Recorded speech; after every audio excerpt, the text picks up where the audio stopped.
Dr. Melissa. This week we are talking about hidden energy leaks, specifically the people in your life. And today we are talking about bullies. Now, I'm not talking about childhood bullies, that pushed you down and stole your lunch money kind of thing. But even as adults, chances are you know someone who is a bully. Someone who uses techniques to get what they want, regardless of whether or not it's what you want, regardless of whether or not it's what you want to give them. We all have bullies in our life. People that use deflection. Deflection is one of those things where, I could say, hey, it really hurt my feelings when you did this. And they say, oh yeah, but I didn't like when you did this over here. Well, that's deflecting from the issue, right? Those are two separate issues.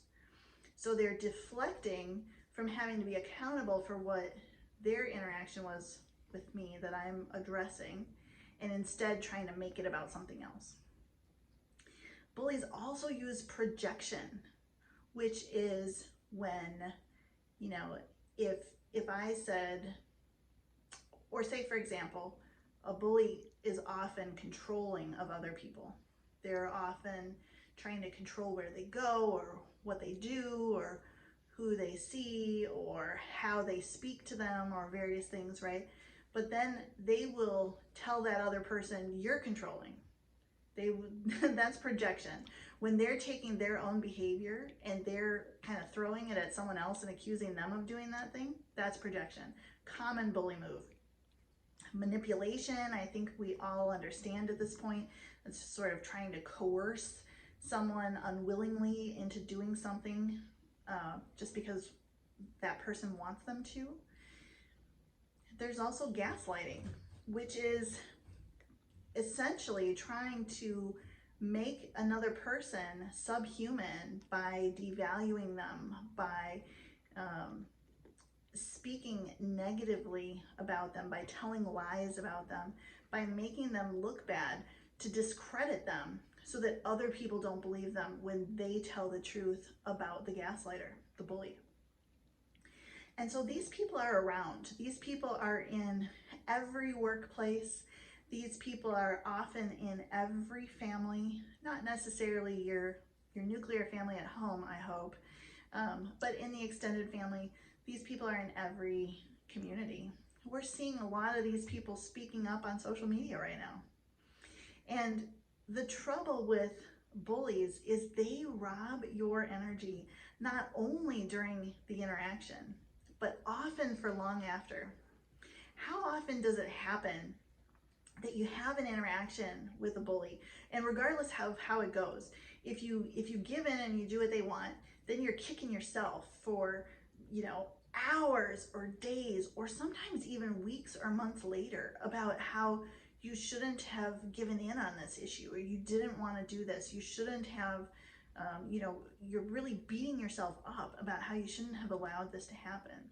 And even if you set a firm boundary with the bully and now they've gone off and they're gaslighting and they're, telling all their friends and family evil untruths about you or whatnot, you're still spending days or weeks or months or even years upset about it. That energy leak is huge. It's substantial. If you think about all of the time, even just from one instance, even just from one occurrence, all of the time that you've spent, thinking about this, talking to other people about it, complaining to your significant other about it, trying to find a solution, talking to a therapist about it, it can be a lot of hours, a lot of time. Hours and time and energy that you could have invested on your own projects, on your own priorities, to move yourself forward in the way that you determined is most appropriate. And so I encourage you to really look at who the bullies are in your life. And this is not necessarily a judgment. Some bullies know exactly what they're doing. Some behave this way because it's the way their parent behaved, or it's because it's the way their boss behaved, or their teacher, or someone who who's taught them that this is what's normal, and they honestly don't know any better. But the thing is, you do.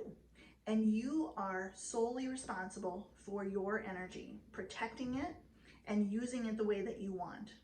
So identifying the bullies in your life is the first step. Then identifying how you're going to handle them is the next step.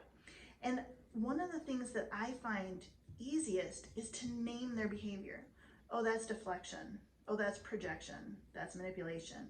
Sometimes I'll say that to them. You know what? Manipulation doesn't work on me.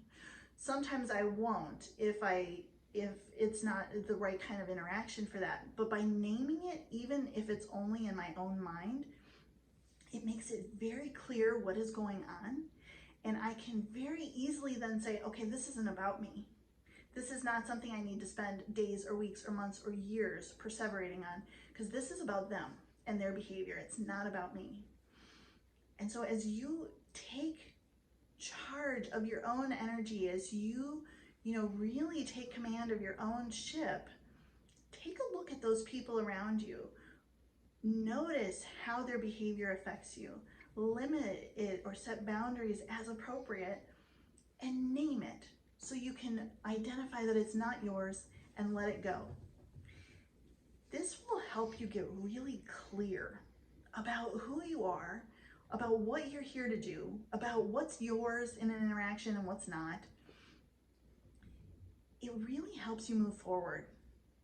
And if clarity about your next steps is something that you need or you want, I invite you to schedule a clarity consult with me, where in a very short period of time, we can connect you deeply to your soul to get the answer that you need just for you.